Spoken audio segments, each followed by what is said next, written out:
সবাই জানি মধু আসে মৌমাছির কাছ থেকে, কিন্তু কখনো ভেবেছেন কি এই মিষ্টি মধু আসলে কিভাবে তৈরি হয়? চলুন এক ঝলক দেখে আসি এই পরিশ্রমী মৌমাছিদের আশ্চর্য জগতে।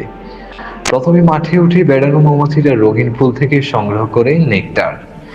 এরপর তারা সেই নেকটার নিয়ে ফিরে আসে তাদের চাকের ভেতরে এবং কর্মী মৌমাছিদের কাছে পৌঁছে দেয়। কর্মী মৌমাছিরা নেকটারটি ভালোভাবে চিবিয়ে বিশেষ এনজাইমের মাধ্যমে সেটিকে ধীরে ধীরে মধু ও পানিতে রূপান্তর করে। তারপর এই মিশ্রণটি রাখা হয় মধু চাকে।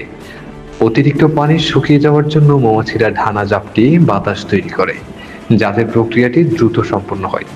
কিছু সময় পর মধু সম্পূর্ণ প্রস্তুত হয়ে যায়। সর্বশেষে মৌমাছিরা তাদের শরীরের বিশেষ গ্রন্থি থেকে তৈরি করা মোম দিয়ে মধু চাক সিল করে দেয়। এভাবে তৈরি হয় আমাদের প্রিয় খাঁটি মধু।